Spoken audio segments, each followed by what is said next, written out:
চাই না। আমরা চাই বাংলাদেশের মানুষের অধিকার প্রতিষ্ঠা করার লড়াই সংগ্রামের মধ্য দিয়ে এদেশের মানুষের কাছে আসতে থাকে। আর তার দায়িত্ব নিয়েছেন বঙ্গবন্ধু কন্যা জননেত্রী শেখ হাসিনা। আপনারা যে চিন্তা চেতনা নিয়ে কাজ করছেন ইনশাল্লাহ তাই বাস্তবায়িত হবে। আগামী নির্বাচন হবে, 19 সালের নির্বাচনে আপনারা দেখবেন বিএনপি কোন জায়গায় প্রার্থী দেওয়ার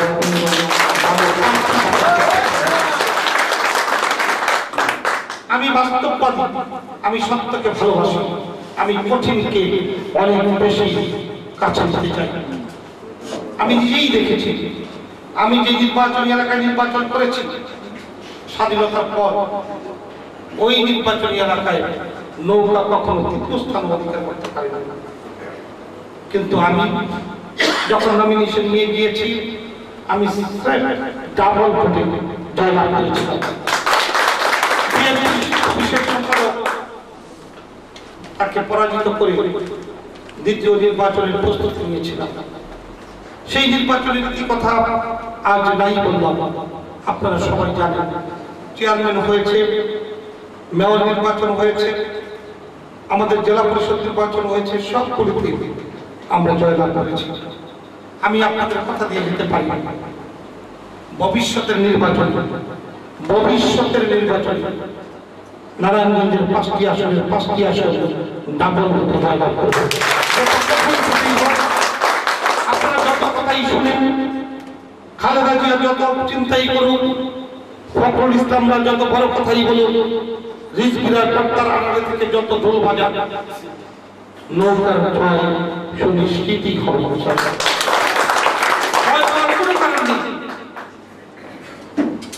অতীত থেকে শিক্ষা নিয়েছে। আমার ভাই বলেছেন মন্ডলচরে বঙ্গবন্ধুর কন্যা ব্যানগাড়িতে চলে, সিকিউরিটি প্রবলেম। তিনি আরো বলেছেন বিদেশে আসেন অনেক জামাতের পেতাক্কারা আছেন যাদের কাছে বঙ্গবন্ধুর কন্যা নিরাপদ হয়। আমি পরিষ্কার বলতে চাই, ঈমান এবং আমলের কাছে ইনশাআল্লাহ আমরা সবাই নিরাপদ। আপনারা জানেন বেঈমানদের মৃত্যু কিভাবে হয়। বেঈমানি করেছেন জিয়াউর রহমান, বেঈমানি করেছেন মোস্তাক, বেঈমানি করেছেন জামাত ইসলামের ওরা। দীর্ঘদিন পর বেঈমানের চিত্র কি হয়েছে সবাই বুঝতে পেরেছে। সুতরাং কোনো বন্ধু বেঈমান হয়ে বেঁচে থাকতে পারে না। মুনাফিকরা কখনো টিকে থাকে না। কোন মুনাফিকের চরিত্র মুসলমানদের মধ্যে থাকতে পারে না, কোন মানুষের মধ্যে থাকতে পারে না। কারণ মানুষ হলো আশরাফুল মাখলুকাত। যারা জীবনে এই ধরনের পাপের সাথে নিজেকে জড়িয়েছে তারা পাপিষ্ট হয়ে গিয়েছে। বঙ্গবন্ধুর কন্যাকে আকাশবার বোমা মেরেছেন, গ্রেনেড হামলা করেছেন, গুলিবিদ্ধ করার চেষ্টা করেছেন, মহান রব্বুল আলামিন তাকে টিকিয়ে রেখেছেন। আল্লাহ যাকে বাঁচিয়ে রাখেন পৃথিবীতে কোনো শক্তি নেই তাকে কেউ কেড়ে নিতে পারে না। আমরা জাতির পিতা বঙ্গবন্ধুকে হারিয়েছি। বঙ্গবন্ধুকে হারানোর কারণে 42টি বছর এদেশের মানুষ রক্তাক্ত হয়েছে। এদেশের ছাত্র সমাজ নিরাপদ ছিল না। এদেশের কৃষকরা বাম্পার ফলন দিতে পারেনি। তারই কন্যার হাতে যখন দেশ, তখন কৃষকরা বাম্পার ফলন দিচ্ছে।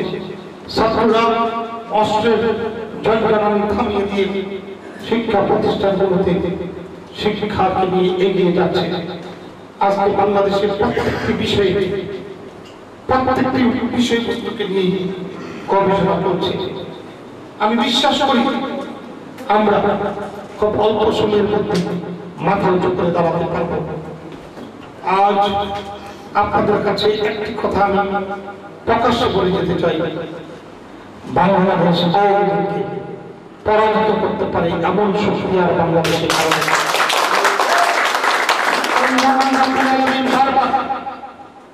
বাংলাদেশ আওয়ামী লীগকে ছায়া দিয়ে বঙ্গবন্ধুর কন্যার সততার কাছে বাংলাদেশের বেঈমানদেরকে পরাজিত করে প্রমাণ করে দিয়েছে বঙ্গবন্ধুর কন্যাই পারেন।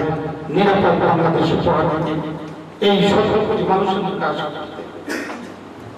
আপনারা একটু ভেবে দেখুন, আপনারা যেই দেশে বসবাস করছেন অনেক সুন্দর দেশ, কিন্তু লোক সংখ্যা কত? টাকার কোনো অভাব ছিল না, সেই দেশে আপনারা বসবাস করছেন। আর টাকার কোনো আয় রোজগারের পথ, কোটি কোটি মানুষ, জমি শেষ হয়ে গিয়েছে, নদী অচল হয়ে গিয়েছে, পানির অভাব, এমনকি জলবায়ু পরিবর্তনের কারণে বাংলাদেশ ধ্বংসস্তূপে পরিণত হয়েছে। এমন একটি দেশে 15 কোটি মানুষের কথা আমি যদি এইভাবে বলি, 45 কোটি মানুষকে প্রতিদিন জননেত্রী শেখ হাসিনা আল্লাহর রহমতে 3 বেলা খাবার দিচ্ছে। কি জবাব দেব? এত ছোট একটি দেশ, 15 কোটি মানুষ যদি ধরি, 30 কোটি হাত, একজন মানুষ কাজ করে বাকি 5 জন বসে বসে খায়। একজন বাবা চাকরি করে, 3 ভাই 2 বোন লেখাপড়া করে, বছরে আবার একজনের বিয়ের অনুষ্ঠান, আবার আত্মীয়তা। এমন আমাদের মধ্যে এমন একটা স্বজন প্রীতি ভালোবাসা, খালাতো বোনের বিয়ে, মামাতো বোনের বিয়ে, চাচাতো বোনের বিয়ে, ফুফাতো বোনের বিয়ে, কিছু আয় কিছু রোজগার তাদের কাছে গিফট হিসেবে চলে যায়। বছরের একটি সময় গিয়ে ভাঙা ঘর নতুন করতে হয়, ছেলের বিয়ে নতুন ঘর বানাতে হয়।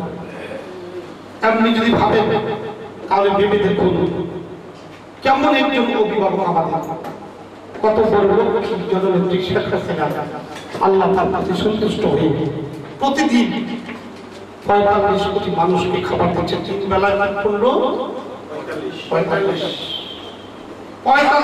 কোটি মানুষ। সারা পৃথিবীর রাষ্ট্রপ্রধানদের, সারা পৃথিবীর রাষ্ট্রপ্রধানরা সকালবেলা ঘুম থেকে উঠে কি চিন্তা করে আমি জানি না, তবে স্মার্ট লাইফ মেনটেন করে।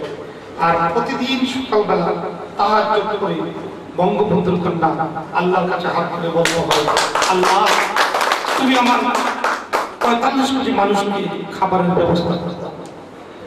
সেই জন্যই তো আমরা 45 কোটি মানুষ প্রতিদিন খাবার পাচ্ছে, না খেয়ে মানুষ করছে। কোন মানুষের ঘরে কোনো অভাব নেই, বাম্পার ফলন দিয়ে সেই ফলন আজ বিদেশে রপ্তানি করছে। মাঝে মধ্যে নেপালের মতো দেশ যখন ভূমিকম্পে বিপাতিত হয়, সেখানে 60 লক্ষ মেট্রিক টন চাল দিয়ে সাহায্য করে প্রমাণ করে বাংলাদেশ তৈরি করে বিশ্বকে অবাক করে তাকিয়ে দিয়ে শেখ হাসিনা বলেন, আমরা তোমাদের দুঃসময়ে পাশে থাকব।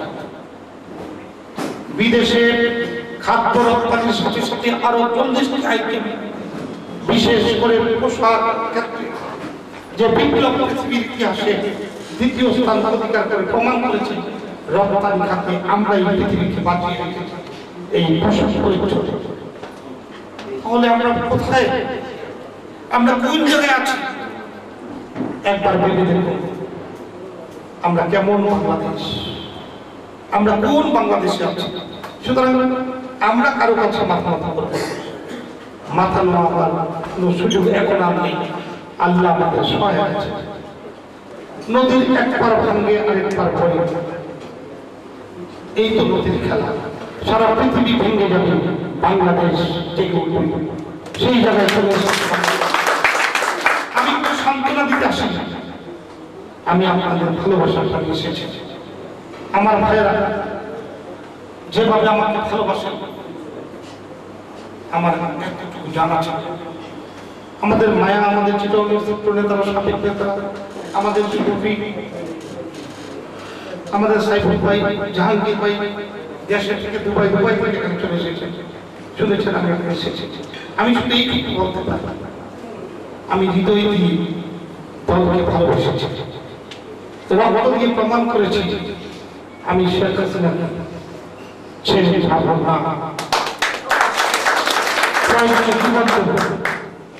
গায়ের রক্ত রাজপথে ঢেলে দিয়েছিলাম, গ্রেনেড হামলায় আহত। আপনারা জানেন আমার একটি পা শুকিয়ে টিকুন হয়ে যাচ্ছে, এখনো 97টি স্পিনটা। আমরা দল কখনো ছিটকে যাব না। 7 বার কারাগারে গিয়েছি, ডান্ডা বেরিয়ে পড়েছে, বারবার ডিটেনশন খেয়েছি। কারাগারে থেকে মাকে হারাতে হয়েছে, বড় ভাইকে হারাতে হয়েছে। 4.5 বছর পর জেল থেকে বেরিয়ে মায়ের জানাজা পড়তে গিয়ে নিজের এলাকায় গিয়ে বলেছিলাম, নিঃশ্বাসে প্রাণ যেখানে প্রাণ, ক্ষয়নি ওরে ক্ষয়নি। মায়ের দাফন শেষে 3 দিনের মাথায় আবার যখন বাড়িতে খালেদা জিয়ার পুলিশ হামলা করে নিজের আপন 2 ভাইকে গ্রেফতার করে, সেদিন শপথ করেছিলাম বেঁচে থাকতে লড়াই করব, শেখ হাসিনার পাশে থাকবো, বাংলাদেশের আমাদের ক্ষতিগ্রস্ত করতে চায়। যারা এমবিসি দখল করে আপনাদের সামনে গেলে একরকম, পিছনে আসলে আরেক রকম, সব ঠিক হয়ে যাবে যদি আপনারা একাকার হয়ে যান। আপনাদের মধ্যে পার্ট বাই পার্ট করে ওনারা মজা করবেন, ওনারা একজনকে আরেকজনকে দেখান। আপনাকে ডাকলে ওনাকে কি করবো, ওনাকে রেখে আপনাকে কি করবো? সুতরাং আপনারা একসাথে কথা বলুন, আপনারা একসাথে যান। এরপর যদি কোনো এমবিসি আমাদের জনগণের সাথে, আমাদের নেতাদের সাথে, আপনাদের বাইরে, বঙ্গবন্ধু আদর্শের বাইরে কারোর বিরুদ্ধে কোনো কথা বলে, সেই রাষ্ট্রপতি কিভাবে থাকে, কিভাবে আসতে হবে।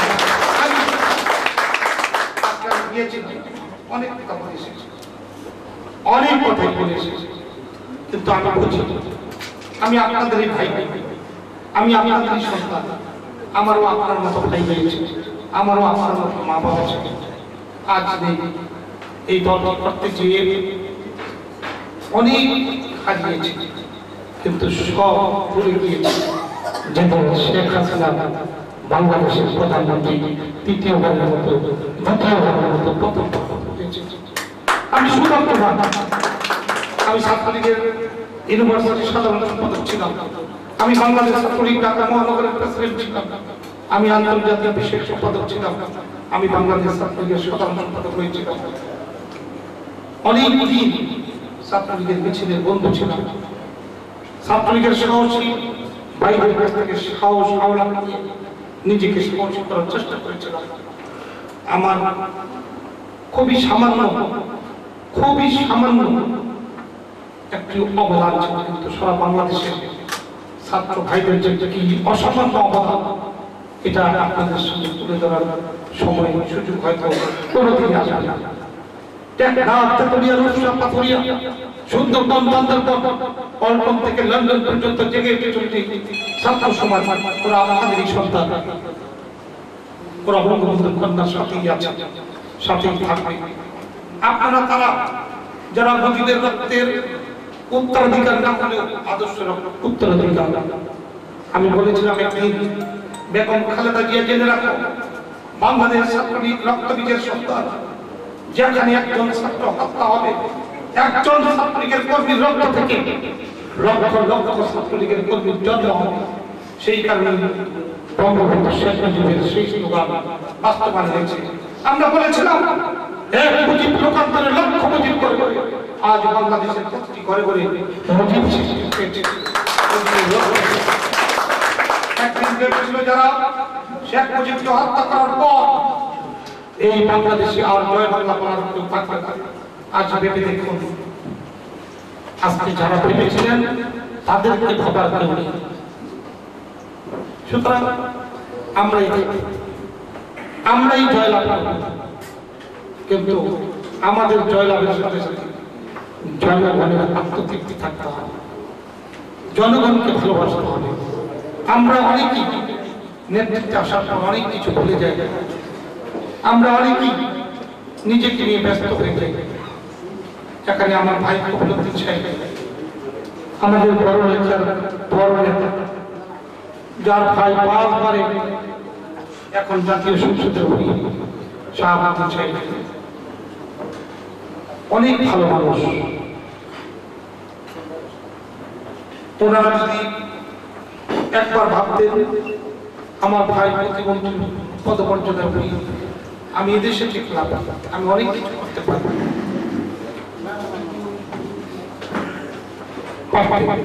কিন্তু সেইভাবে ভাবেন না। আমরা যারা আওয়ামী লীগ, যুবলীগ, ছাত্রলীগ করি, বিশ্বাস করুন অনেকে অনেক কথা বলে, কিন্তু আমি দেখেছি অনেকের যে কি করুণ অবস্থা। আমার ভাই সুমনের কথা বলেছেন, মঞ্জুরের কথা বলেছেন, আজিমের কথা বলেছেন, সালাউদ্দিনের কথা বলেছেন। ওই কমিটি আমার মনোনীত কমিটি কত কষ্ট করেছে তারা, আজও কিন্তু কষ্ট করে যাচ্ছে। অনেক পত্রিকায় দেখেন ছাত্রলীগের কথা, আসলে ওরা কেউ ছাত্রলীগ অরিজিনাল ছাত্রলীগ যারা, তারা এখানে দাঁড়িয়ে বক্তৃতা করেছে। আর ছাত্রলীগ ভাঙিয়ে যারা খেতে চায় তারা যেই কথা বলেছে, দুঃখ করে যারা বলেছে ওদের জন্য দরজা বন্ধ করে দিতে হবে আওয়ামী লীগ, ওদের জন্য দরজা বন্ধ করে দিতে হবে, ওদের জন্য বন্ধ করে দিতে হবে যুবলীগ। এমন বন্ধ হয় না, বন্ধই হয়ে যাবে। আপনারা ভেবে চিনতে একটু হিসাব মিলাবেন, দেখবেন সব ঠিক আছে ইনশাআল্লাহ। বাংলাদেশ থেকে আর কখনো মুজিব আদর্শকে কেউ পরাজিত করতে পারবে না, এই শক্তির কারণ আছে। কারণ বাংলাদেশের মানুষ বুঝতে পেরেছে শেখ হাসিনা যদি রাষ্ট্রীয় ক্ষমতায় থাকে সকলের অধিকার সঞ্চিত থাকে, অধিকার সবাই ফিরে পেবে। আর শেখ হাসিনা যদি ক্ষমতায় না থাকে সারা বাংলাদেশের মানুষ কেমন থাকে আমি বলতে পারবো না।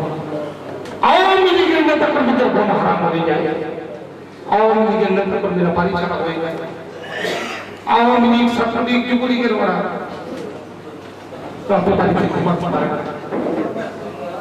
সুতরাং আমরা আসুন সবাই একটি সিদ্ধান্ত নিই, আমরা সবাই শেখ হাসিনার কর্মী, আমরা শেখ হাসিনার সাথে আছি। কিসের এমপি, কিসের মন্ত্রী, সবাই শেখ হাসিনার কর্মী। এইটাই হলো সত্যি কথা। এইটাই যদি আমরা ঠিক রাখতে পারি আমরা বেঁচে থাকতে পারবো ইনশাআল্লাহ অনেক দিন। আমি যে কথা বলেছিলাম, যে মানুষটি ৪৫ কোটি মানুষকে খাবার দিতে পারে এই ছোট্ট দেশে, তিনিই পারবেন আমাদের স্বাধীনতা ধরে রাখতে, তিনিই পারবেন সোনার বাংলাদেশ উপহার দিতে। সবাইকে ধন্যবাদ, সবার জীবন সুন্দর হোক, সবাই ভালো থাকুন। সবাইকে আমি অভিনন্দন, কৃতজ্ঞতা জানিয়ে বলবো ঢাকায় গেলে দয়া করে আমার নির্বাচনী এলাকায় একটি করে নিমন্ত্রণ নেবেন। আমার সাংবাদিক বন্ধুদের আমি দাওয়াত দিয়ে যাচ্ছি। আর যে কথাটি আপনারা বলেছেন আপনাদের দাবিগুলো, আমি এখান থেকে যাবো ৩১ তারিখ ৪ কি ৫ আমি জানিয়ে দেব, আমি পার্লামেন্টে বক্তৃতা করব। সেদিন আপনাদের দাবির কথাগুলো আমি সংশোধন করি। আপনারা সময় মতো আপনার টোটাল বক্তব্যটা আমি আপনাদের কথার সাথে দিয়ে দেব। যতটুকু সময় ২৫ মিনিট গেলে বেশি আমি আপনাদের নিয়ে টোটাল বক্তব্য আমি